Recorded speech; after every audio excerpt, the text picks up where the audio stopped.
YouTube. Dad's gonna watch upstairs right now. I think the most fun bet we can make today is Mike Davis not Mike Davis. Gus Edwards 2 touchdowns and Christian McCaffrey 2 touchdowns, and let's make some money off of that, right? Like, is he even an option? Is there even an option? Gus Edwards 50-1 for 2 touchdowns. And wow. What's McCaffrey for 2 touchdowns? I know, right? Like, why not take that bet? 50-1. McCaffrey's probably only like 10-1 for 2 touchdowns. McCaffrey 6-1 for 2 touchdowns. Jesus. You know what though? That still takes it to 356-1 if both he and Mike Davis score. And as it turns out, I have Gus a $2. Edwards, not Mike Davis. Get Mike Davis. I keep saying Mike Davis. I got Mike Davis on the mind. Gus Edwards. You know what? I have a $2 free bet over on DraftKings, and that's going to turn into $700 when all said and done. So there you go. Hell yeah. Oh, shit. Yes, I just sold it Justin Herbert. Oh, my Rainmakers investments are starting to work out, and I'm a very happy camper. I'm starting to figure this game out. This is Heat Map Fantasy Sports, by the way, live on Sunday, Week 7. Doug and Gutta doing the thing. Come check out my Twitter, @Bankster17. In the pinned comments is the link to sign up. $4, under $4, $3.09 a week. $3.90. That's my dad. $3.99 a week get you access to all of our content. Basketball, we're working through. Me and Brandon Matthews right now are currently throwing some content up. Hockey is in full swing, like going hardcore. We even got a guest analyst, Topher Smith, helping out with Sean and me and Troy. Baseball, Johnny Longshot still doing his thing. We still got MMA and NASCAR and PGA starting back up again. And we've got the football, and we've got everything. College football, college basketball. I mean, everything under $4 a week. Like, why are you not signed up? And of course, as we do every week, Brandon has said, "We're live, pal." My favorite line. I told you I was going to name the show "We're live, pal." So anyway, if those who just joined up, we did make the bet. Two touchdowns. Gus Edwards, 2 touchdowns. Christian McCaffrey, 356-1. Threw a $2 bet on that because why not? What do you think? If I hit that bet, we'll take 150 of it and donate it to charity. All right. If that bet hits, I'll take $150 and donate it. We'll go, since I watch so much Al Zeidenfeld, because I love to, I watch all sorts of people in the industry. He does a thing with No Kid Hungry.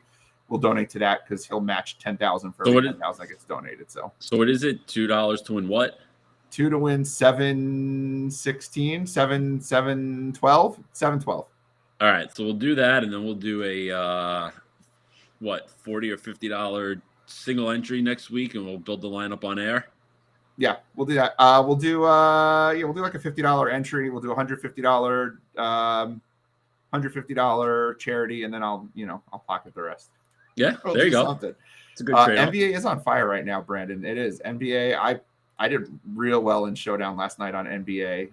The Clippers game, Clippers Kings. That game turned out real well. I don't know why people weren't on Paul George like 100% captain. He was 25% captain, and he scored 90 points with a 1.5 times update. Anyway, though, this is not basketball. This is football, but it does. We like to talk about what goes on at Heat Map, and we're still early. But come check us out again. Check out my Twitter, and if you have things that you have questions about, throw them in the chat. We're more than happy to help. But I pulled up the cash lineup. We got really, really good feedback last week on this cash lineup conversation that we had. So we're just going to talk about the struggles that I'm having with cash this week. This week's cash is ridiculous. I think there are 2 real specific ways to go with quarterback, and you and I don't even say we're on opposite ends of it because I totally see the Lamar Jackson end, but you're either going Lamar Jackson or you're going Matt Ryan, I think those are the 2 places to go. Yeah. You're either going up or down, and what you do there depends. It will help figure out what you do with the rest of your lineup. So I got Matt Ryan in there now. I'm locking in. Okay, here's where I'm at, Gutta. I'm locked in on Josh Jacobs. I'm locked in on Kenneth Walker, and I'm pretty well locked in on Dulcich. I know you were kind of off him, but for a tournament, but I think in cash he still is in play because $2,500. I mean, 3 catches from Rippon and he's fine, So and CeeDee Lamb. I'm locked in on those 4 plays, and none of those guys are overly expensive, and they'll be uber mega chalk. So I'm not even worried about those 4. So it's the other 5 spots that I'm really worried about. So I like the idea of getting a higher end running back. I think the high end running backs are very much in play this week. I'm off Kenyon Drake as a cash play. And I don't think Pacheco is ready to be a cash play as the starter this week. Yeah. So that kind of leaves us with Eckler, Henry, who with his pass catching is becoming a better cash option, and he ripped the Colts the last time they played. So Henry's in play for me. Eckler's in play for me. Fournette's in play for me. Barkley's in play for me at the high end. I think all four of those guys are in play. I know you said Dameon Pierce is going to carry a big number this week, but yeah, I'm not playing Pierce and Jacobs in cash. No. I think maybe for a tournament, but I can't play them both, and I'm not sitting Jacobs. So Pierce is out of the discussion for me. So does those four, if we're going high-end running back, those four make sense, right? Eckler, Henry, Barkley, Fournette, right? Like those would be the four that make the most sense. Yeah. At the high end, those are the top options, make the most sense and all that. And really, I'm pulling a Henry and Barkley out of the mix because either I'm going all the way up to Eckler or all the way down to Fournette, right? Take the highest and the lowest because I think they're all fairly similar. Eckler's got the higher pass catching upside. So it's really Eckler or Fournette. Now, if I get Fournette in there, I can go to Jamar Chase if I'm using Matt Ryan. I think this matchup is great for Cincinnati. My problem is I don't know how much they're going to have to throw, and I do worry about these games in here. 12 games for $8,200. I almost feel like given the spot that it is, and Zach Taylor has shown the propensity that if they get up, he's not afraid to just sit on it and kind of run. He's not a necessarily run up the score kind of guy. And also, too, when, Jamar Chase definitely has the higher ceiling, but when Chase and Higgins are both healthy, their numbers are in the kind of the same ballpark. That's true. And I had Higgins up at one point. Yeah, and if you're a little worried about what the passing end result's going to be, but you want that Cincy exposure, I think Higgins makes more sense than Chase does in cash. I don't feel like I need to have Cincy exposure. No, I don't need Cincy exposure. Yeah, if you don't feel you need it, then that's fine. But if you feel that someone there is going to go off, I'd probably lean a little more towards Higgins than Chase. But I mean, again, if you play Chase, I can't tell you you're crazy because you're not. I mean, the guy is, the guy's a top 3 receiver in the league. Agreed. So if I take off, but if I do have that concern about Chase, right, and then I would take off Fournette because I would probably go down to Godwin, which, he's just still underpriced with his target share. Should be a good matchup. That allows me to get to Eckler very easily. And then that gives me a weird $1,300, right? Ideally, I'd get off the Commanders. They were there because Aaron Rodgers worries me a little bit. He just hasn't looked great. So I go up to the Jets because I think we all like the Jets this week going up against Brett Rippon, which might not be the smartest of decisions, which leaves me $1,200, which puts me in a real awkward position because the high 5K guys, this 5K range is awful this week for cash. There is no one in this range. I know Romeo Dobbs, some talk about using him, but as a cash play, but I can't bring myself to do it. So if I'm going to go this far down, I'm going to play Pierce in a really good matchup at $4,600. He seems to be trending to be pretty popular, so he won't hurt me if he doesn't do well in a game where we should throw a little bit. So then I'm just kind of sitting here with this kind of cash on me. So I'm like, all right, maybe I don't need Godwin. So I can go up to where? Where do I go up to? I'm not going to play Pittman with her. I'm not going to play. I could play Mike Williams in cash, but Mike Williams is super boomer bust. So that leads me to Amon-Ra St. Brown. So now I'm kind of looking at a 2v2 of Eckler and Amon-Ra or Jamar Chase and Leonard Fournette. I think Eckler and Amon-Ra is the safer way to go. Or also, what do I do with the $400? What do I do with $400 now? I hate having $400 sitting there. I could move off of Dulcich, but is Cade Otton that much safer? Do I really want Cade Otton that much more? Like, hey, they're all the freaking same. Yeah, I mean Otton or Moreau, if you think that. Moreau, I'm not going to stack Moreau with Jacobs. Yeah, so I mean, I'm 29. Nah, there's no one in that range. I mean, it's what. Sometimes you leave a couple bucks on the table. I mean, even at the wide receiver spot, if instead of Amon-Ra, you can also look at Mike Evans, just in that same vein. If you're looking at Godwin, maybe Evans just a little bit better potentially, but I mean Evans, Amon-Ra St. Brown. Can't get there in cash on Evans. Maybe kind of splitting hairs. Yeah. I can't get there in cash on Evans. Like if Keenan Allen was playing this week, he'd be an easy guy for me. But I don't think he's going to play with Los Angeles having the bye next week. I think he's going to end up sitting. Not using Metcalf in cash, especially because I'm using Walker. So I like Amari Cooper. I do. But you made a point in your article, and it's true. Baltimore's defense has been playing better. Cooper's a high target share, but can we be sure that Cooper is going to do anything? Not really. So then maybe I put Lazard in there. All right, Lazard should be fine, right? But Lazard versus Amon-Ra, I'd rather have Amon-Ra. And then I'm back with what do I do with the extra cash again? Then I have even more cash left over. I'm back to $1,400 in cash, and that's not enough to get me to Lamar Jackson. It's not enough to get me to Joe Burrow. I mean, the only thing there, if you have 14, if you have 1,400 left, if you stayed in that mid range, maybe just pay up like for the Bucs defense. It's not spend up for the better receiver, Yeah, no, I agree. I'm just saying if you stay, in that range that you don't want the pay up at the wide receiver spot, you just say, well, absolutely. All right, I'll move up on the defense, because I do think, just more in a vacuum, not taking price into account, I do think the Bucs defense is a better play than the Jets, but the Jets defense is probably going to be 95% owned in cash this week. Very similar to what we saw with the Bengals in week 2. Exactly. So then there's the other option, and then we'll run this last option, then we'll figure out what I'm doing this week, which, I just keep into cash games. So obviously I need to do something with this cash lineup. Then, of course, they're just running Lamar Jackson, which is probably the smartest play. And then I can still get a good running back. I could go to Fournette. And I'll just see what happens here. You go to Fournette, and what does that leave me? That puts me in that weird 5K range again, doesn't it? 51, if I'm not mistaken. Is my math right on that? It's not 51. 55. So now I'm sitting at 55. What am I going to do at $5,500 in wide receiver? It's a terrible range. Yeah. Ugh. Yeah. I don't want any of those guys. I could run Bateman, I suppose, but he's not a cash option.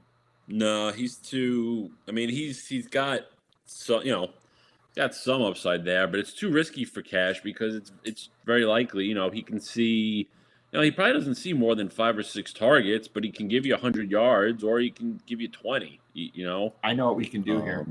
I know what we can do.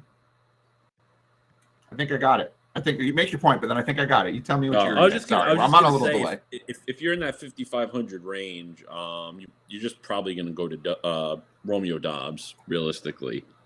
And then I got some $500 left over again. Yeah. So what if you go Mixon here? And then you've got your $6,200, and then you're at a range that I'm really comfortable with Cooper or Lazard. Then I go back to Amari Cooper, who we know I like.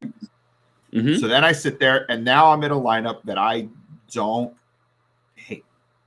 I don't love, but I don't hate it because I don't love Joe Mixon in cash this week. I don't love Joe Mixon, but touchdown regression is coming.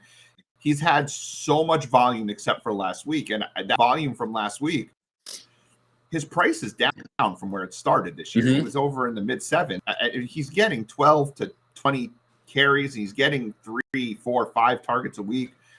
Am I going to be really pissed if Joe Mixon gets 16.8 this week? Not really, but what if he gives me, I don't know, a line where he's going to get you 18, or like week 1, okay? Week 1, he had 21 points without a touchdown. Well, what if he does that, but he scores the touchdown? Well, then that's what Joe Mixon does. Joe Mixon's a guy who scores, and then I get Lamar Jackson, and I don't feel like I'm hurting if my receivers going from Godwin or any of those other guys to Cooper or Lazard. And we have to decide between Cooper and Lazard. I like Cooper because I do think that Cleveland's going to have to throw a little bit in this game. But it's like, even if I wanted to go Lazard, okay, I'm fine there. So it's like maybe I'm better off in this respect, just saying, you know what, screw it, I'll go Mixon, because I don't think there's anyone else at the running back position lower than Mixon other than maybe Damian Pierce. But then I'm stacking that game. Does that, do we see like, and then I have $700 more, then I'm at $6,800. Can I do it $6,800 at wide receiver? And I'm back to I'm not into Amon-Ra. I'm not playing, I can't get to Evans. So we're not doing anything better at that point even if I go to Pierce. So then we have to go even further down. I'm not playing Breece Hall in cash. I'm not playing Jamal Williams in cash. So for me, this is it. What are your thoughts there, Gouda? I mean, is this the way to go? And then we decide what do we do between Cooper and Lazard. Then I got to figure out what I want to do there. Yeah, I mean that's the. So one thing for me, I mean, to me, Cooper just has a little too much risk for cash. I mean, I get it. More than Lazard, though. I don't think Lazard is any better. I mean, if it's Lazard versus Cooper, I think I'd rather go Cooper on it.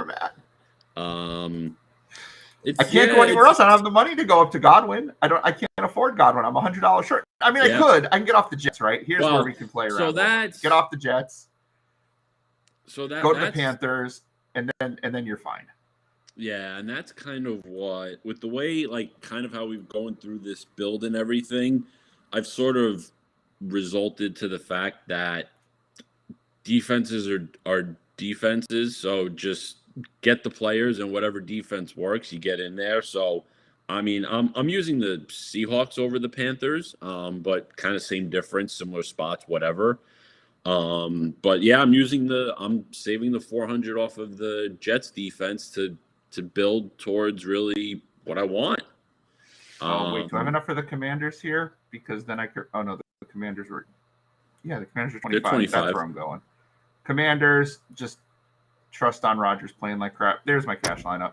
That's it. I got Lamar. I got Godwin. I just have to get comfortable with Mixon. That's what it is. I have to accept that I'm going to be comfortable with Joe Mixon. That's what I have to realize, is that getting comfortable with Joe Mixon cash, which I know you are far more than I am.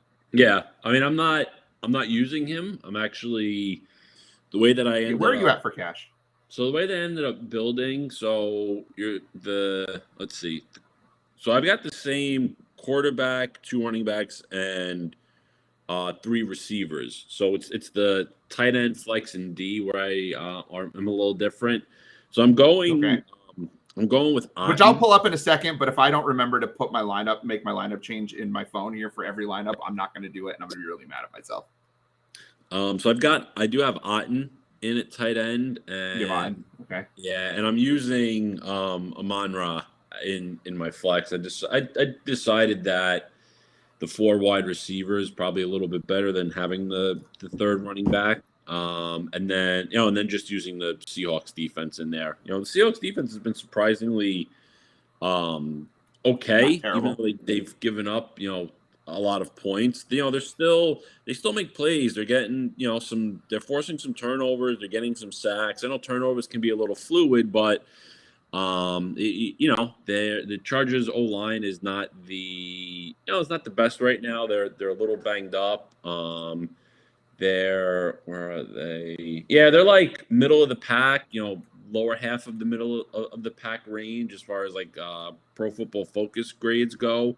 So, I think maybe they can get a couple of sacks there and everything. So, and again, when it comes to the cash lineups, again, defenses can go really any which way. All you need is one play where they score a touchdown, they can give up 40 points, and they're still going to get you, 3 to 4x on their price. As much as not having the Jets in there bothers me, because they're going to be 80 to 90% owned, and if they put up 10 points, it's going to crush you. But at the same token, I'd rather have the better players in there, because that difference between Amon-Ra and whoever else it might be, well, Amon-Ra could outscore him by 15 points, and the defense doesn't matter. Exactly. And we have to remember too, defense is about volume, and the Seahawks defense will see more volume of passes in theory than the Jets should, right? We don't expect Brett Ribbon to throw 50 times. So yeah. All right, and now we're going to do the thing where we take a look at all of the inactives and blow up all this stuff that we just talked about. I think we're good. So that's your cash lineup, right, that I have on the screen there? That's where you're at? Yeah. Mm-hmm. Very cool. All right, let's see. Where are we at here now in terms of no crazy inactives yet? Jahan Dotson, De'Ami Brown, Logan Thomas. I don't think we're playing Washington receivers, so that probably doesn't matter. Mike Davis. So it's definitely Gus Edwards, not Mike Davis. I'm doing the 2 touchdowns on, since Mike Davis is inactive today. So we definitely don't want to use him. DeAndre Swift is inactive. anyone else that matters? The Jets are in the afternoon window, so we don't get to talk about Bryce Hall. Bryce Hall. Breece Hall. I'm so sad about that, but I'm going to guess he won't play. Cam Brate's officially inactive, so you're good with Kate Otten. Julio's inactive. We didn't expect him to play. Let's see. What else do we got going on here? I don't think there's any big inactives we were kind of waiting for today, right? I mean, yeah, we kind of got the there? news. No, not. I don't think so. I mean, it was just really Gus Edwards I was looking at. Yeah, I mean, we've kind of gotten all the news. I guess the only one we're really waiting for is Keenan Allen, but that's the 4 o'clock window. That's the 4 o'clock, yeah. Andrews and Bateman are both active as expected. So all the Isaiah Likely hype that we were trying to talk up early in the week is kind of dead.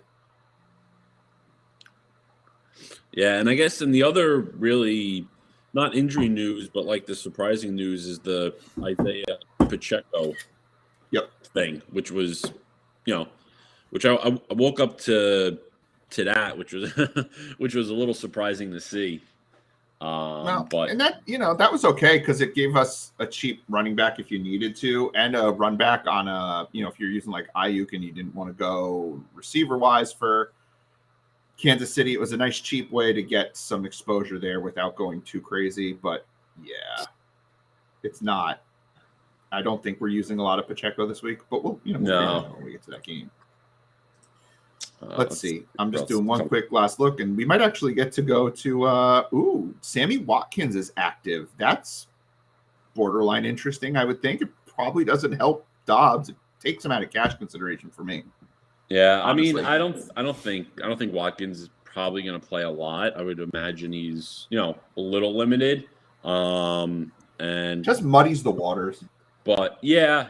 I mean he's only 3,000. I mean, if you really want to, jam something in there. I mean, it's more about who I'm not using than who I am. Like I'm more interested in or less interested in some of the Packers wide receivers other than Lazard. Mm-hmm.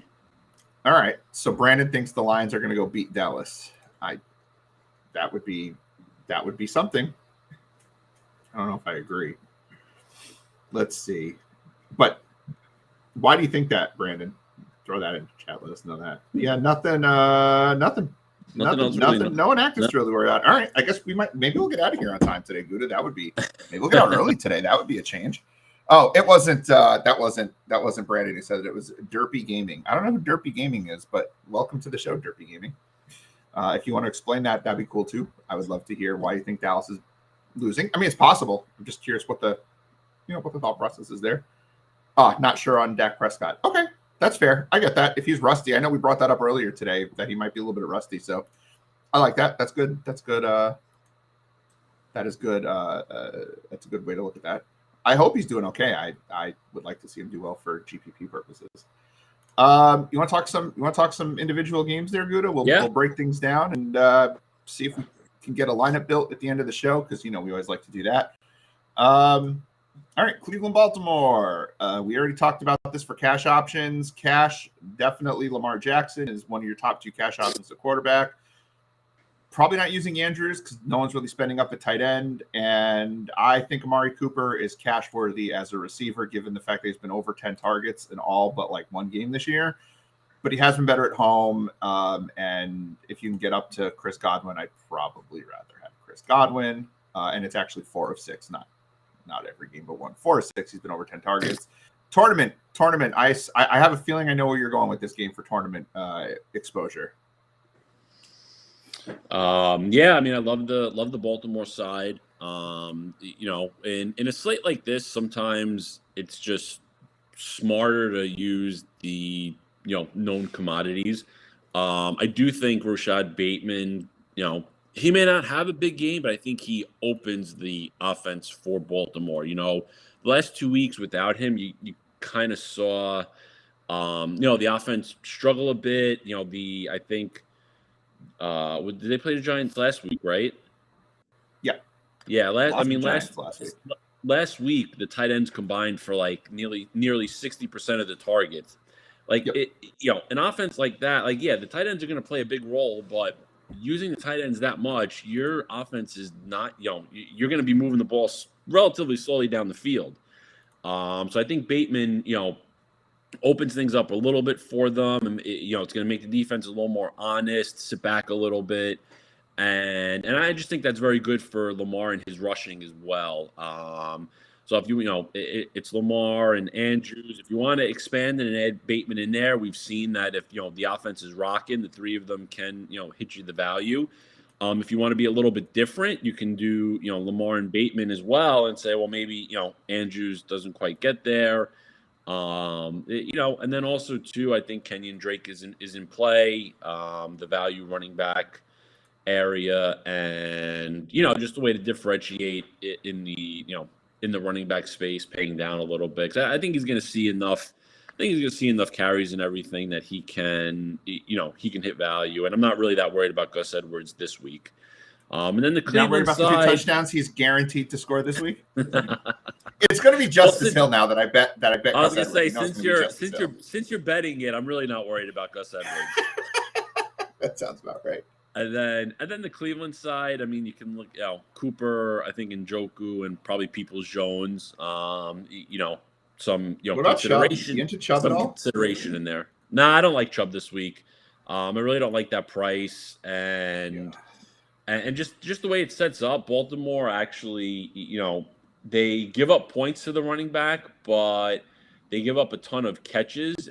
And if Baltimore is putting up points, it might end up being a little more Kareem Hunt than Chubb. Like the Ravens give up 22 points a game to the running backs, which is pretty good, but they average 11 points on the ground and 11 points through the air. So they're not really giving up that much on the ground per se. It's more they're getting a little more torched on the passing side. On the stackability index here on this weird slate, is Baltimore on the plus side of average or on the bottom side of average? We know Cleveland is not a team we're looking to stack heavily, but is Baltimore in that top half of teams you're going to stack today, or are they just kind of in the middle? Or oh no, definitely on the top half. Okay. I mean, depending on how you look at some of the higher total games, how you look at the Seattle game, the Kansas City game, and the Detroit game. I mean, you can make the argument that Baltimore maybe is the top team to stack, just because we know the type of ceiling Lamar has and the ceiling that Andrews and even Bateman can give you at his 5,200 price. Super condensed target tree too. Like exactly how to stack this team. Derpy has some hot takes in here. Baltimore, not so much. Not the hottest of takes, beating Cleveland. Derpy thinks that Tampa and Brady are going to bounce back. I think that makes sense. We'll talk about that in a second. That Atlanta beats Cincinnati. I hope not. Unless it's a high-scoring game, I'm fine with that. Tampa, Carolina, all in on the PJ Walker-led Panthers, right? We're going heavy this week. Heaviest. Are we going to stack Shy Smith this week? Oh man. I mean, pretty much everybody on Tampa is in play. Your main pieces. You use them as you need. I'm going to go back to the well with Brady, Evans, and Godwin. You just kind of have to, especially on this slate, and Carolina is just kind of dead. But if you do stack, make sure you have exposure to Fournette elsewhere. Just because if the game turns out, Tampa puts up 35, but Fournette gets 2 to 3 touchdowns, the pass game fails, and at least you can kind of hedge your bet a little bit with the Fournette exposure. And I was thinking about this morning. You can't play it in the same lineup, but there is that outside chance of the top 2% of outcomes, top 1% of outcomes that Brady throws for 3, and Fournette can, they can put up 35 points. Brady throws for free. Fournette runs 2 in. It's within the realm of possibilities. So kind of hedging out the stack in case they fail again. Your stack and your Fournette lineup could both end the day well. Yes, Fournette's on that fringe of joining McCaffrey and Eckler as running backs. I might stack with the quarterback just because his target volume has been really high this year. I'm definitely more on the running game here. I think Brady's toast. We know that with me is the kiss of death, the 5 touchdown games now, but I just think he's toast.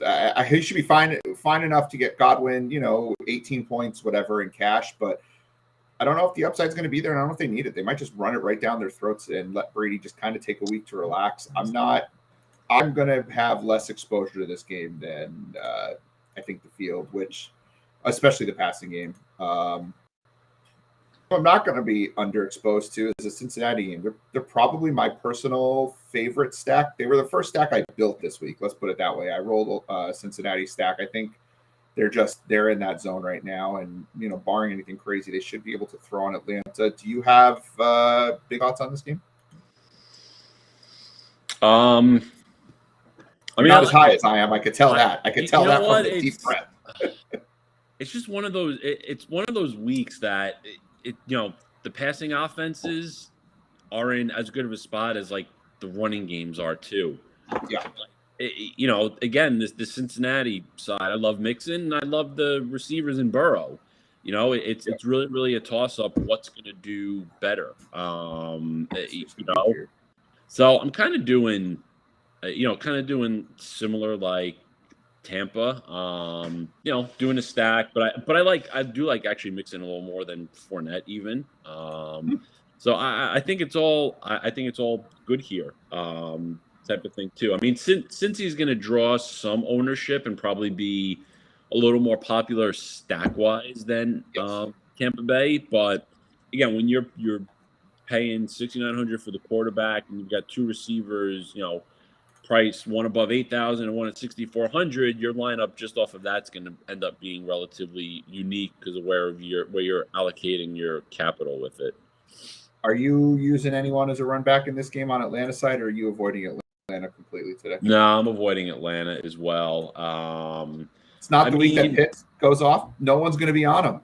No, I'm not. I'm not even going to attempt to look at Pitts. I'm done with that. I mean, he may have all the potential in the world, but I mean, maybe everybody's wrong and he's just not that good. Maybe he's just, maybe he's the guy that he's a freak athlete. He did, well in college and all this stuff, but his type of game doesn't translate to the NFL. He's not really a tight end. He's not kind of really a wide receiver, and that doesn't really exist in the NFL.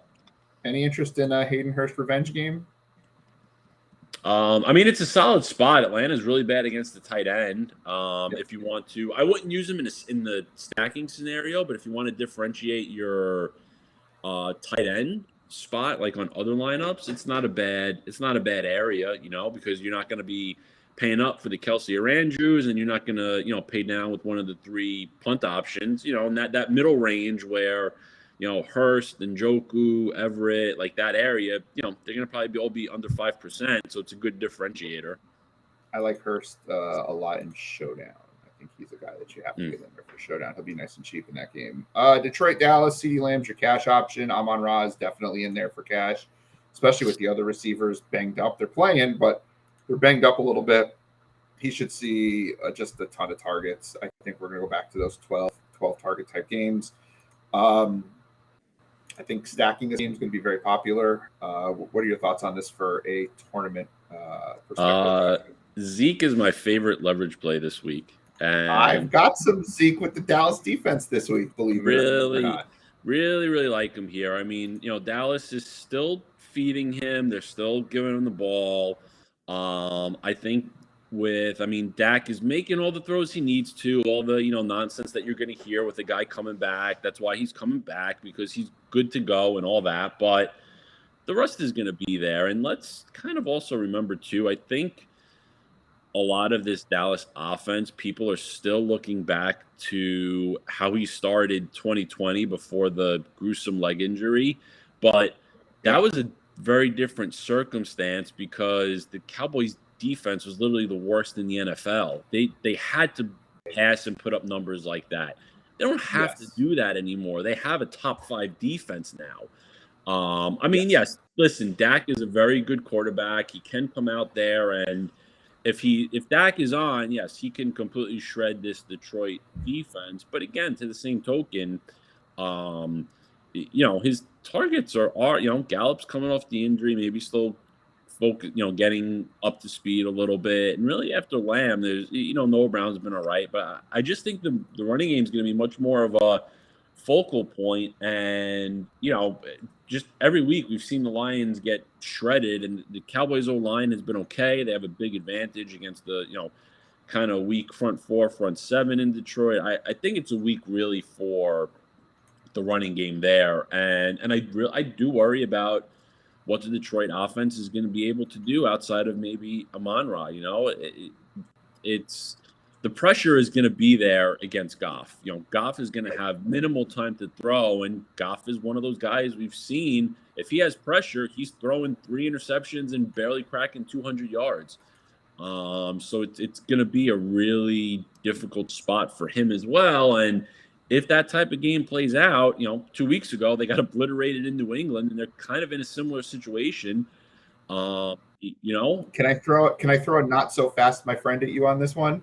Sure. This year, Jared Goff is top 5, I believe, top 6 in the NFL against pressure, which is very much against where he is normally in his career. I don't buy it. I definitely don't buy it long term. But if there's a chance and they do pressure him and he can get that ball out, that there could be some run back possibilities. I'm not using Goff, not even a little bit. But I think there's the potential for Detroit to stay in this game. But I agree with the Zeke. I warmed up to him this morning and made sure to grab some exposure to Zeke, which is something I don't think I've said in 3 or 4 years of doing the show. I've warmed up to Zeke a little bit. I also think that if you're going to set the Dallas side, I like Dalton Schultz at 3,600. He needs a bounce back at some point, and we know Dak knows how to use him. Mm-hmm.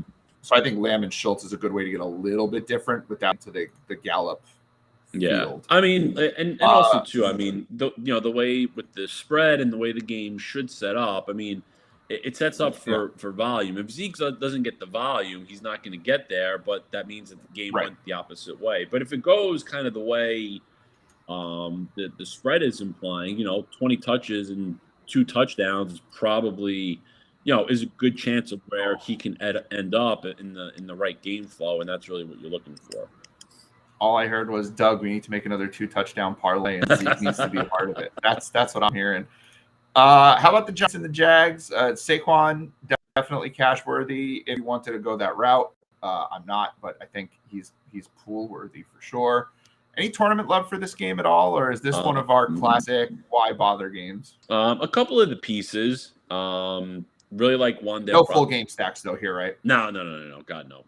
I really like Wan'Dale Robinson. I mean, he's kind of the only game in town for the Giants from a receiving standpoint. And then obviously Barkley, and I really like Travis Etienne as well. He's starting to come on. He's overtaking James Robinson if he hasn't already done it. And the Giants, the defense is kind of an anomaly. They've played well, but they've gotten a little lucky, and the schedule's been a little easy, aside from the Ravens last week. I mean, listen, sometimes teams just have these runs, and defense could be good all year, but they can definitely be beaten on the ground. And I think Etienne, has a really good shot here for some substantial production, and also too, I just think it's a good spot, especially where Etienne's prices as well. I'm using Etienne Wan'Dale as a spend down mini stack in a lot of tournaments. I think that's one place to go here. And one other thing to look at or consider, where not all things are created equal. Because I like to look at these things. The Giants have allowed only 14 catches to running backs this year, which is the fewest in the NFL. But I think the interesting part, it's been 10 yards a catch they've averaged, and they've also given up 2 receiving touchdowns. And then also, if you take a look at the teams that they've played, they outside of really the Panthers and the Packers, they haven't played any teams that really have pass catching running backs. That is true. And the Panthers were week 2, where the Panthers, still hadn't realized that they needed to use McCaffrey. And the Green Bay game was kind of weird, and Green Bay hasn't been using Aaron Jones right either. So this could be the first week where they actually see a team that knows how to use their running back in the passing game. And again, if that 10 yards a catch average kind of continues, ETN gets you 4 catches, you're kind of cooking. Real good shape. I would be remiss if I didn't mention Evan Ingram revenge game against the Giants. Yeah. 16 targets the last 2 games. They like to use him on sweeps and end arounds. I wouldn't be surprised to see him, do one of those plays where he goes in motion, either gets up under the center or gets a little shovel pass around the goal line. I do have him in some tournaments. I considered him in cash. Didn't end up using him ultimately. It's too expensive, all things considered. But as a cheap option at tight end, we do love the revenge narrative at heat map. So I think that's something something to consider. How about Indianapolis, Tennessee? I do have Matt Ryan as a cash potential option. I think Alec Pierce is a really good cash option. He's the only spend down option outside of Wandale as a wide receiver, and I'm not ready to go there in cash with Wandale yet. Pierce has just the 5 or more targets each of the last 4 games and scored the touchdown. He's looked really good. He only needs 13, 14 points to get there, which he's hovered around. And Tennessee's terrible against the pass. But I think, maybe I'm wrong, but is this a sneaky game to stack for tournaments this week, or am I on that typical Doug Island here? No, I think it can be. Indy is still passing a ton. I mean, they do get Jonathan Taylor back this week, but Tennessee's run defense has actually been pretty solid. And if Indy's, maybe Indy figured something out last week with the way that Jacksonville game went and the necessity to pass it more. I love Alec Pierce this week. It's he's one of my top guys. Every week in the article, I try to pick like 2 to 3 guys that are really going to be core players, not necessarily in every lineup, but guys that I think you need to overexpose to, like versus the field, or even at least be even to if it's a chalkier guy. And Pierce is one of those guys this week. The kid's really, really good. He's starting to see more snaps. Paris Campbell's still seeing a lot of snaps, which is a little annoying, but I do think Pierce is a lot better than him, and that'll eventually kind of take over because the talent usually comes to the top. But I like this. I would say I like this start to lineups this week in tournaments. Pittman's coming in at like 4% right now. To me, it's ridiculous. Pittman should never be 4% against a terrible Tennessee pass defense. This to me is going to be a unique start, especially if you're playing an early only slate. But pretty much at any point, this to me is right. If you're playing this game, this is the way you'd go, right? You're not going to go the Tennessee side from passing, right? This is the ideal. There's not even anybody on the Tennessee passing game that I would want to use as a run back. I mean, Henry's the only guy I would consider. And even Henry passes. Yeah, but I think even Henry makes sense. The Titans as home favorites. These are the spots where Henry really thrives. So again, if that plays out with Tennessee winning the game or leading, it's going to be because of Henry. And if Indy has to pass more, it really does correlate very well. Derrick Henry's only sitting at $11 on Rainmakers, by the way, too. That's a pretty good price for a guy who could be one of the top scoring running backs. He's not overly expensive this week. Big Matt has a question about Sammy Watkins. We brought him up a little bit earlier, and we happen to be moving on to the Green Bay game. If Watkins is active, which he is, does it take away from Allen Lazard? I'm going to say no. It takes away more from Romeo Doubs, if anything, or maybe a little bit from Aaron Jones in the passing game. I think Lazard's role is safe. Do you feel differently, Gutta? Oh yeah, it's Doubs that gets affected, not Lazard. Lazard is the their de facto kind of number one. It's not going to take away from him. Watkins is not taking that role. Correct. He's past that. Where are you going in this game for tournaments? Cash, we've kind of ruled out just about everyone except for maybe Lazard. Do we go back to Rodgers? Is he going to have a Rodgers game, or is he in like Brady and kind of toast?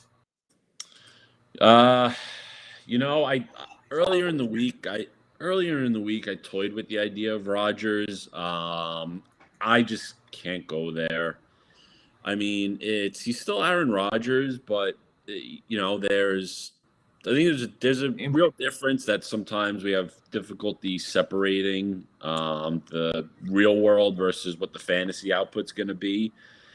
So it just until I see the Green Bay offense really take a hold and have that type of passing game, I'm gonna work under the assumption that we're not going to see that type of output. And then of course this will be the week that it happens. Yeah, right. And I know I believe you mentioned in your article about Brian Robinson being an option, getting the workload against the green rush defense. That isn't all that good. Like, is he more of a one-off for you, or if you're stacking this game, is he the run back, or are we running back? No, it would be if you use Robinson, it would be kind of more of the one-off. Simply because, Robinson's really not going to get much work in the passing game. So if you're using him and he has success, it's going to be because it's a close game, which basically means that Green Bay's offense is failing and it's not a back and forth shootout. And I think for the running backs, there's maybe a little bit of an argument for A.J. Dillon also, just because, again, that same vein, if Washington's not really doing much with Heineke, it should set up well for A.J. Dillon too. And then, I think Terry McLaurin could be a solid target here. There's literally nobody in that passing game for Washington right now. I mean, Curtis Samuel looks dead. His ADOT is, I don't even know. I think it's at 4 or something like silly. So I think McLaurin's the only guy that gets meaningful targets here with Heineke playing. So you can use him as a one-off as well, because he's not going to carry any ownership, and there is some upside there. Manuel wants to know, season-long question, Kenyon Drake, Gus Edwards, or A.J. Dillon at RB2? I say Drake. Juju or Bateman at flex. I don't really want to run Drake and Bateman. It's probably Drake and Bateman, but I'd have no problem going Drake and Juju here. What are your thoughts on that, Gutta? Feel differently? Yeah, I would say Dillon and Bateman. Dillon and Bateman? Yeah. All right. So Bateman, Dillon, or Drake is the receiver, or is the running back. I think that's the way to go. Jets, Broncos. Is this the week we finally stop talking about all in? Brett Rippin for everything. We're doing a Denver Carolina double stack this week. That's where the money's at. Really the only thing here is Breece Hall. It's really even then though. I mean, we're not even like overly excited about Breece Hall, are we? No, it's just he's he'll carry some ownership, but it's not going to be sky high. I mean, he's in that price range where you can use him instead of Jacobs or Walker if you want to try to gain some leverage on the field. If you think one of those guys doesn't hit what they need to or just outright fails, you can go there. You can do that with Breece Hall. And one thing I did write in the article, and this is really if you're doing 20, 30, 40 lineups or even more and you're entering really, really large field, you can make the argument for a super leverage play. You can stack Denver with Brett Ripien, only because the Jets defense, is going to be, even large fields, I'm sure over 50% owned.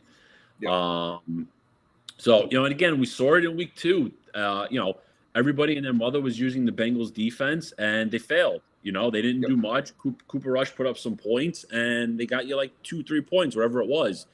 So there's a chance that the Jets D doesn't do much of anything, and if the Broncos, if Ripien happens to throw for 2 or 3 touchdowns, and it's Sutton and or Judy, or you do Sutton and Dolchich, you're making a big push there. In Showdown, I did Showdown for this because I couldn't resist the opportunity to do this. I went both defenses, both kickers, Breece Hall and Brett Rippin, and I had like 11K left over. And I think that could be it. I think I got the nuts on that one. I'm pretty sure I'm taking that one down. But seriously, if you're in a double defense, double kicker lineup, This could be 12-9. I mean, this could be a typical Denver football 12-9 ugliness with just kickers and defenses doing their thing. Well, because the Jets are not going to pass. That's just not their MO, and they don't want to. Well, we finally get 4 games in the afternoon window, and one of them is this shit box. I mean, it's like might as well just have 3 games. Put something else in it. Any other game would have been fine. That's one of the words of the year. Houston, Vegas. Obviously, Jacobs is your cash number 1 cash awesome play. I feel really good about this Jacobs thing. By the way, I was big into Jacobs. I don't know if you remember over the summer when we were in our Slack chat and we were in the best ball. I was talking up Jacobs. I use Jacobs. I have a ton of exposure to Jacobs this year. At the end of last year, I said he was going to be the guy. He's catching passes. He looked great. I've been on. Oh, here comes Dad, the Raiders fan. The Jets and Denver both scored in defenses. Both scored touchdowns. Okay. My dad has a defensive touchdown parlay that he's doing this week, and he needs both Jets and the Broncos to score. He had to tell me. So he's still kind of in on that Jets-Denver thing. But back to Jacobs. I love Jacobs the end of last year. I thought he was the guy who's going to go later in drafts that can win you best ball, and he is the guy I'm going to pat myself on the back for a little bit. He was my Jonathan Taylor from last year's Taylor. I thought this would be the pick this year. And I was, if you play Rainmakers, I was investing in him $3. I bought him for $3.50 2 weeks ago and sold him for $20 this morning. So, I mean, the return is ridiculous on Jacobs. So I love Jacobs this week. That's me both patting myself on the back and talking up Jacobs. Damian Pierce is supposed to get a whole bunch of touches, they're saying, and he has been getting the touches and a lot of targets. I love Pierce in tournaments as if you're going to leverage off of Jacobs, and I know this is your thing with tournaments, but I'm really into this game. I think just a mini stack of Foster Moreau and Damian Pierce is a really fun way to go in tournaments. How else do you see this game tournament-wise? How are you rolling this? There's so much in this game. Love this game. I'm definitely not stacking it because I really don't like Carr. He's just disappointing. So yeah, I mean it's Jacobs. I think some exposure is prudent to do. I don't think I'm going to use Damian Pierce this week, to be honest. Haven't used him yet, and I kind of worry about how this game could unwind and how it can go out. Like if you look at the Charger game, I mean I always hate this type of thing because it's still part of the workload and the outcome. But aside from the 75-yard touchdown, he didn't do anything. And I think it's a similar – he did catch 6 balls. He only went for 8 yards. But I think this is a similar type of game of how it's going to go. And I think we're going to see more Rex Burkhead than we want to. I think he's going to be annoyingly involved today. So I'm kind of shying away from Pierce. And then if I can, I'm going to try to get a little Adams exposure just, again, for leverage off of Jacobs, that if the touchdowns go to Adams, Jacobs is probably failing. And then I think there's maybe a little bit of an argument for Brandon Cooks or Nico Collins. If Houston's going to be passing a bit, if they're trailing. But I'm not overly in love with anything. And then, Foster Moreau, which, if you're punting tight end, whichever of the 3 punt guys, kind of is what it is. Yep. I like Cooks in this game. Also, if I'm running Jacobs, I've been running Cooks in tournaments. It's just a little, owner. I mean, he just hasn't done much this year. I don't know. Houston's offense outside kind of gross. I'm hoping if I'm using Pierce with the Pierce Moreau, it's with the hope that Pierce gets 5 or 6 targets and they continue to use them and phase out Burkhead and goes to more 75-25 or 80-20. But if that's not the case, then Pierce is not the best play, especially at his expected ownership. What about KC San Francisco? I don't have anyone as a cash option in this game, but I do. There's some tournament love here. Do you like this game? This game's weird to me. Yeah, I do. It's odd because San Fran's D is good. They're still a little banged up, but it's Patrick Mahomes. I think you always need to stack Mahomes when he's going to be in that 5% or lower range. But the interesting thing is, I don't really like Travis. Are you saying this crap posting in our chat, by the way? Oh, yeah. A bot has found its way to the chat. Yeah. Don't hit that button, please. Can you delete it? Sorry. I was saying, can you delete it off? I don't know. I'm afraid to click anything. I don't want my computer to get block user on YouTube. Yeah, I blocked the user. Yeah. All right. Well, anyway. So yeah, I really don't like Travis Kelce here. It's a really difficult matchup. Terrible matchup. it's a terrible matchup. But I do think there's a lot of I think there is reason to like the wide receivers in this game for Kansas City. Much like it kind of targeted Zacchaeus last week because of the great matchup in the slot. It's the same thing. All the Juju, Valdez, Scantling, and Hardman all kind of see equal snaps from the slot. But I think Juju and MVS can be pretty successful in this game. And then I think of course I'm using Hardman. That would make sense. I'm the one using also Hardman. too. I mean, I do like Hardman. I just think Hardman is better used as a one-off. I don't think he's because I think if Kansas City, for sure, if the stack goes off, I think it's more the other two guys versus if Hardman is being successful, it doesn't necessarily mean KC could be going off, I think.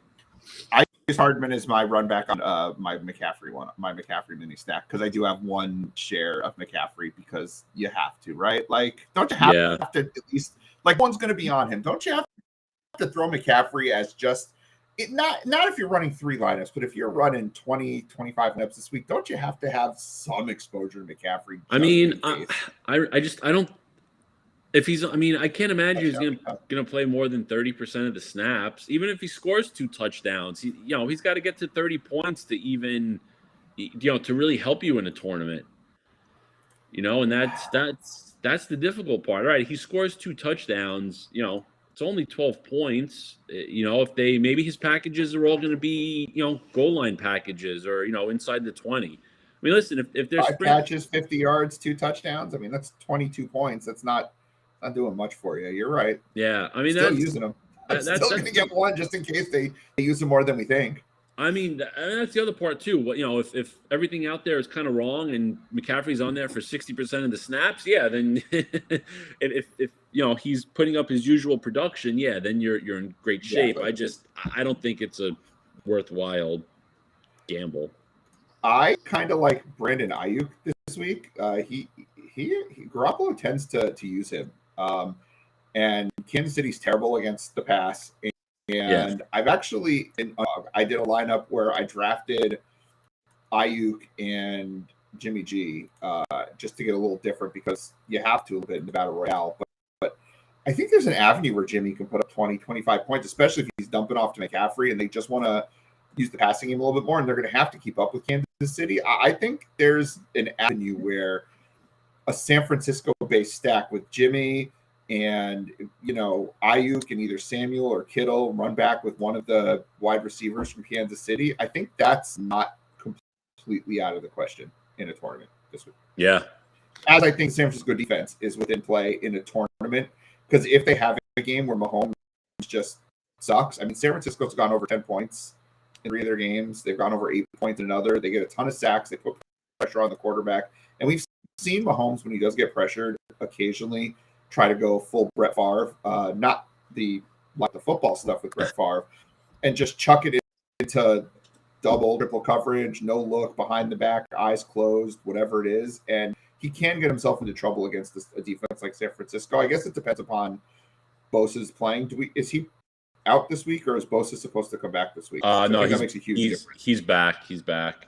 So I think that San Francisco, then, their defense as a one-off in tournaments. I mean, I don't know if you're going to get San Francisco 2,700 at all the rest of the year. No, definitely not. And we saw last week. I can tell you hate it. You can hate it. I mean, when you get a good defense, I'm going to have some exposure to it, like I did with the Bills last week, because when you have a good defense, any good defense can stop any good offense. I'm just a little upset at the McCaffrey trade because I'm really, really excited to use Jeff Wilson with the 49ers defense this week. But it could still work. What if McCaffrey only gets 30% of the touches? I mean, San Francisco, it's possible. And my worry though is that, all right, if Wilson's getting the work between the 20 to the 20, and then the red zone goal line work is McCaffrey, I mean, Wilson's going to need a long touchdown to do anything. That's my real concern on it. If it was one of those things where, okay, McCaffrey's going to be the pass down back and Wilson's going to get the early down and goal line work, I would absolutely use Wilson in it, and hopefully it's Wilson gets in the end zone. But just don't know how it's going to be used. And maybe McCaffrey they look at as, well, he's going to get us in the end zone. Exactly. Final game of the week for us. Yeah, not getting out on time. Oh, well, we almost got there, Gutta. Chargers Seahawks. Cash-wise, Eckler is probably the guy. I can make the argument for Herbert. I'm not going to. And then Ken Walker on the other side. I guess it's probably better that I'm not using Eckler, and I don't like using running backs opposing each other, though Eckler's not really. I mean, he's a pass-catching running back. He's a little bit different. But Eckler, Walker are your cash options really in this game. I don't think Keenan Allen plays. Gerald Everett, if you were looking to mid-range cash, because Seattle's so bad against the tight end. But I'm going to go ahead and guess this is more of a tournament game than it is cash outside those two running backs. Yes. Yeah, definitely more. I mean, are you running the Geno side? Are you running the Herbert side? Are you playing all sorts of ways? Are you heavily exposed to this game? Like, what's your thoughts on this one? Or is this like a fade type of game and you're not going to eat the chalk on this game? It's another tough one. I'm probably going to play more of the Charger side. I do like Gerald Everett in the spot. It's a little more difficult for Mike Williams, but I think you just kind of need to suck it up if you're using Herbert. Because Mike Williams is that prototypical like boom or bust guy. He's either giving you 30 points or giving you 5 points, which if it's a tournament, that's fine. Exactly. So and also too, we've seen Herbert when he's on and hits his ceiling is really friggin' high. It's as high as you're going to see with Mahomes or Lamar. So hasn't really gotten there this year though. Since he hasn't. Injury, he's been great. Yeah, I mean this could be the game, right? I mean, everyone listening out there in the world, we all lost our $10 on him last week, so we're all pissed at Herbert right now. Yeah, we all lost that money on that touchdown bet last week. So, who wants to play him now? But he hasn't gone over 30 yet this year. He hasn't been great. Yeah, I mean, so that's the that's the tough part here. But again, I think on a slate like this, just using Herbert makes sense, and just kind of the history there says that there's something there. And then the Geno side, I worry a little bit. I think the Charger side's the better side, and you just run it back with Metcalf. And if you want your Seattle exposure, Metcalf or Walker as one-offs. Yes. Would this game scare you less in terms of stacking if the Arizona-Seattle game last week didn't go so sideways? Like, everyone expected that game to pop, and it didn't. So are we now thinking maybe this one doesn't pop either? Because this is supposed to be that game this week. Like, people targeted this one as the potential shootout. And is there hesitation given the way that the Arizona game turned out last week with Seattle, the way that Herbert's been playing, or is it just you were never that enthused about this game? No, it has nothing to do with last week. It's just more this game, and the Chargers can be beat on the ground a little bit more. Their pass defense is pretty good, and again, if like Lockett is gonna play, but I mean he's got a pretty serious hamstring injury, and he missed practice late in the week, so that's worrisome. And if Lockett gets hurt or isn't effective, there's really nobody else there aside from Metcalf. Like with the corners that they do have and safeties, if they can double and triple Metcalf, and nothing's gonna happen. Nope. I'm not as exposed to that game as I once was, other than the running backs. Let's build the lineup. Let's do something fun. Let's build the lineup and then pick what's going to happen this week, and then get the hell out of here. What game do you want to start with? What stack do we want to build? And then we'll go from there. Oh, God. I know, right? It's like that's how I feel doing everything. So I'm like, where do I want to go this week? I built my 4 stacks I like. I don't want to do anything else right now. I do because I'm an addict. I need help. I assume you want to start with. I assume you want a Zeke, and a Dallas defense stack. Yes. All right, yeah, let's work that with San Francisco. Oh, I love it. Okay, you are definitely speaking my language now. This is where I was hoping we'd go. The San Francisco stack, huh? Mm-hmm. We can send up elsewhere now. That's beautiful. Jimmy. Who do we want with Jimmy? I like to double stack. So who are we going with, Jimmy? I tend to lean to Debo and Kittle. But you can use Ayuk and Kittle. Well, let's put Debo and Kittle then. I'm cool with that. Okay. I've got plenty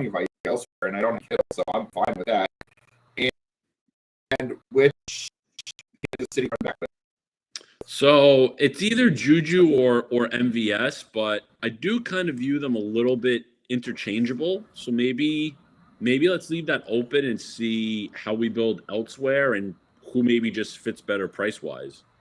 Because we're so far down in terms of ownership, because this is a very unique build. Do we want to eat some chalk at running back with Jacobs? Yeah, I'm okay with that. Right. I mean, we might as well eat a little chalk here. So we need a couple wide receivers, a couple flex, and a flex, huh? Yeah. Where do we go with wide receiver? I mean, we do. What if we do Ken Walker with DeAndre Carter? Because Carter's cheap, and if Keenan Allen's out, Palmer's out, and if Williams is boom or bust, what if Carter's the guy? Or is that too far off? Would you rather do like Wandale and Etienne? Is that better for you, Wandale, Etienne? I'd almost prefer that, just because if Keenan Allen is active, DeAndre Carter is probably giving you a goose egg. And I'm not about to go late swapping, so yeah, I worry a little more about that. All right, I like that. I have no issue with Etienne, so there. And that should give us 52. Not enough for Juju. Juju's what, 54, 56? 56. Yeah, I think Scantling's like 46. We could pull off the Cowboys. 44, and that leaves us a little bit of extra money. Well, we could, if I mean, in the same thought of eating chalk, I mean, we could just go Jacobs to Walker to get to Juju.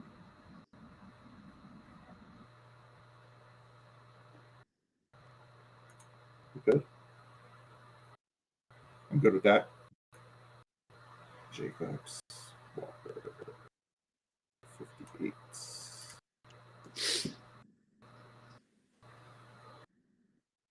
And buttons on it won't work. And then we have MVS. And to Juju. And there we go. There we go. So San Francisco stack with the Jude run back. We got the mini stack in the Giants Jacksonville. We got the stack of Elliott and the Cowboys. And we've got Ken Walker to eat a little bit of chalk. Daddy like. I don't want to spend any of my crowns. I'm very protective of my crowns. All right, there we go. So what's going to happen this week? What's the one thing we're going to be talking about at the end of the week? Gutta, you know I like to talk about.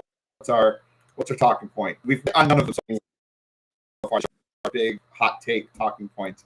Maybe this week we do. Maybe this week we get there. Tom Brady is back. I will counter that with Tom Brady and Aaron Rodgers are toast. 2 touchdowns for McCaffrey, 2 touchdowns for Gus Edwards, 2 touchdowns for Zeke Elliott. That's what we're doing. That's where we're at. We love it all. Oh, son of a biscuit. Once again, I enter these damn lineups and freaking full. Son of a biscuit. All right. We'll get into something, hopefully. We haven't hit on any of those lineups either yet this year. All right. No. So we're at where we're at. Okay. 2 touchdowns. McCaffrey, 2 touchdowns. Zeke, 2 touchdowns. Gus freaking Edwards. I'm going to go broke this week. Have a great week, everyone. Heat Map Fantasy Sports. We'll be back same time next week. For Michael Guttadero at the Big Gutta, I'm Doug Shane at Bankster17. Check out my pin tweet to get the link to join us at Heat Map Fantasy Sports. $3.99 a week gets you access to everything that we do for all the sports that we do, all the heat maps, all the Slack chats, all the articles. Good luck this week. We will see you next week.